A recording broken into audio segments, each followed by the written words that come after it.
আজকে আমার বড় ভাই হযরত মাওলানা সৈয়দ মুমতাজুল করিম মুশতাক তার রুহের মাগফিরাতের জন্য আজকে দোয়া অনুষ্ঠান। আমাদের বংশের সবচেয়ে বড় ছিলেন তিনি। আমার দাদাজান রহমাতুল্লাহ আলাইহির ছেলেদের মধ্যে সবচেয়ে বড় নাতি আমার বড় ভাই সৈয়দ মুমতাজুল করিম মুশতাক। আব্বাজান রহমাতুল্লাহ আলাইহি দুনিয়ার থেকে বিদায় হয়ে গেছেন। আমার চাচা চান, বড় চাচা যান, তিনিও দুনিয়ার থেকে বিদায় হয়ে গেছেন। আমার এক বড় চাচাতো ভাই মাহবুব সাহেব, তিনিও বিদায় হয়ে গেছেন। এখন আসলে এই ভাইদের মধ্যে বিদায়ের পথে, বিদায়ের পালা শুরু হয়ে গেছে।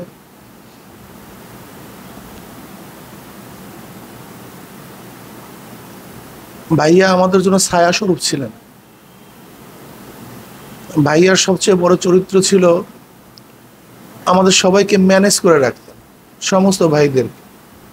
আর আমরা যত অভিযোগ, আমরা যত যা কিছু সব পেশ করতাম ভাইয়ার কাছে। আমাদের সমস্ত বিবাহগুলি, আমাদের ছোট ভাইদের যত বিবাহ, এই সমস্ত বিবাহের আঞ্জাম তিনি দিতেন। আমাদের কোনো টেনশন করতে হতো না।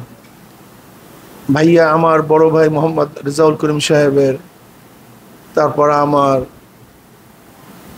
আপার, এরপরে আবুল খায়ের সাহেবের, জিয়াউল করিম সাহেবের, নুর করিম সাহেবের, এই যতগুলি বিবাহ আঞ্জাম একেবারে তিনি। এবং ওনার মেনটেনেন্স পাওয়ারটা খুব বেশি ছিল, অনেক বেশি ছিল। সবাইকে মেনটেন্স করতে পারতেন, সবাইকে আপন করতে পারতেন। নেতৃত্বের একটা ক্ষমতা তার মধ্যে জন্মগত ছিল, জন্মগত নেতৃত্বের একটা ক্ষমতা ছিল তার মধ্যে। আমাদের কেউ কারোর বিরুদ্ধে অভিযোগ আমরা ভাইয়ার কাছে পেশ করতাম যে ভাইয়া অমুকে এটা করছে, আবার ভাইয়া সবাইকে ডেকে তারপরে সমাধান করতেন। এক কথা আমরা ছায়া স্বরূপ মনে করতাম ভাইয়াকে, একটা আশ্রয়স্থান মনে করতাম। আজকে ভাইয়া দুনিয়াতে নাই। আল্লাহর কাছে দোয়া করে আল্লাহ যেন তার জিন্দেগির সমস্ত ভুল ত্রুটি গুনাহগুলি ক্ষমা করে দেন, তার আওলাদদেরকে আল্লাহ পাক রব্বুল আলামিন দুনিয়া আখিরাতে কামিয়াবি দান করেন। আর আমাদের অনেক ভাই আজকে দুনিয়াতে নাই, আমাদের মুজাহিদ ভাইরা আজকে অনেক দুনিয়াতে নাই, তাদের জন্য দোয়া করবেন। আর আমার নতুন বংশ চলে আসছে, আমার নাতি হয়েছে গতকালকে, তার জন্য দোয়া করবেন। আমার মুজাহিদের, আমার একমাত্র সন্তান ফজলুকুর মুজাহিদের গতকালকে ছেলে হয়েছে। আল্লাহ যেন তাদেরকে দিনদার নেককার হিসেবে কবুল করে নেন, দিনের খাদেম হিসেবে কবুল করে নেন। আওলাদ বড় কথা না, যদি আওলাদ দিনদার নেককার না হয়, সেই আওলাদ দিয়ে কোনো ফায়দা নেই। এই জন্য নবী ইব্রাহিম আলাইহিস সালাতু ওয়াস সালাম আল্লাহর কাছে দোয়া করেন, রব্বি হাবলি মিনাস সালিহিন। আল্লাহ, শুধু আমি তোমার কাছে সন্তান চাই না, নেককার সন্তান চাই, দিনদার সন্তান চাই। কত সন্তানই তো মানুষের আছে, এই সন্তান দিয়ে ফায়দাটা কি যদি আওলাদ দিনদার নেককার না হয়? এর জন্য আমাদের আওলাদের দ্বারা যেন দিনের খেদমত হয়। আমাদের প্রত্যেকটা ভাই এবং বোনের, আমার মেয়েরও আওলাদ আসছে, আমাদের প্রত্যেকেরই সন্তান আসছে অনেকেরই। সবাই সন্তানদের জন্য বেশি বেশি দোয়া করবেন, বেশি বেশি দোয়া করবেন সন্তানদের জন্য। আল্লাহ যেন সন্তানদেরকে নেককার দিনদার বানায়। এবং সমস্ত দোয়ার মধ্যে আমার সন্তানের জন্য দোয়া করি, প্রত্যেকটা দোয়ার মধ্যে। আমার বড় ভাই সন্তানের জন্য দোয়া করবেন, আল্লাহ যেন ওদেরকে কবুল করে নেন। আমরা যেন পরিবারের সবাই একই সাথে এক ও ন্যাক হয়ে বসবাস করতে পারি। এক ও ন্যাক হয়ে যেন চলাফেরা করতে পারি।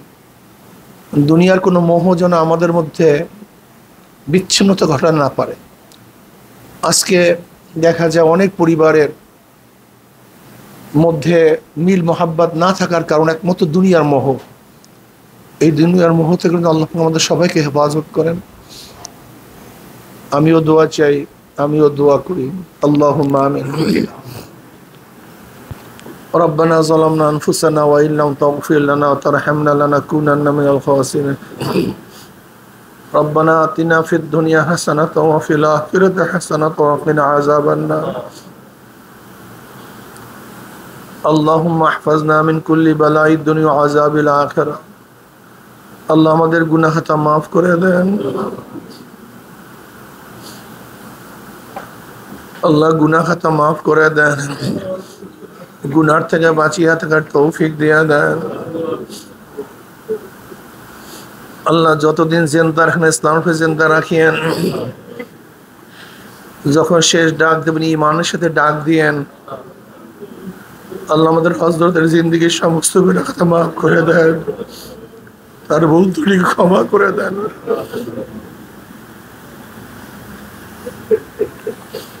তার জিন্দেগীর সমস্ত গুনাহ খাতা মাফ করে দেন, তার কবরকে জান্নাতের বাগিচা বানায় দেন। তার সমস্ত আওলাদ আহলাদ তাহালদেরকে আপনি কবুল করে নেন, দুনিয়া আখিরাতে কামিয়াবি দান করেন। আল্লাহ অনেক সাথীরা আজকে আমাদের মধ্যে নাই, অনেক সাথীরা আজকে আমাদের মধ্যে নাই, যাদের সাথে একই সাথে চলাফেরা করছি, মিটিং করছি, ওয়াজ নসিহত, সেমিনার, সিম্পোজিয়াম, সংগঠন, এরকম অনেক সাথী আজকে দুনিয়াতে নাই। সবাই কবর আযাবকে মাফ করে দেন। আল্লাহ তাআলা সবাই কবরকে জান্নাতের বাগিচা বানায় দেন। আমাদের শায়েখ ও মুর্শিদের কবরকে জান্নাতের বাগিচা বানায় দেন। আমার ফুফাতো ভাই সাব্বারের স্ত্রীও মারা গেছে মাত্র 2-3 দিন আগে, ওর কবরকে জান্নাতের বাগিচা বানায় দেন। মাহবুবের কবরকে জান্নাতের বাগিচা বানায় দেন। আমাদের বংশের সবার কবরকে জান্নাতের বাগিচা বানায় দেন। আল্লাহ আমার নতুন বংশ আসছে, ওকে দিনদার নেককার হিসেবে কবুল করে, আপনার ওলি হিসেবে কবুল, দিনের দায়ী, দিনের খাদিম হিসেবে আমার আওলাদদেরকে কবুল করে নেন। আমাদের প্রত্যেকের আওলাদকে দিনের খাদিম হিসেবে কবুল করে, আমাদের প্রত্যেকের আওলাদকে দিনের দায়ী হিসেবে কবুল, আমাদের প্রত্যেকের আওলাদকে আপনার ওলি হিসেবে কবুল, আপনার গোলাম হিসেবে কবুল, যেন আমরা সবাই আপনার গোলামি করতে পারি, গোলাম হিসেবে কবুল করে, বান্দি হিসেবে কবুল করে। ربنا هب لنا من أزواجنا وذرياتنا قرة أعين واجعلنا للمتقين إماما رب ارحمهما كما ربياني صغيرا وصلى الله تعالى على خير خلق محمد وآله وأصحابه وأزواجه وأتباعه أجمعين وارحمنا معهم برحمتك يا أرحم الراحمين.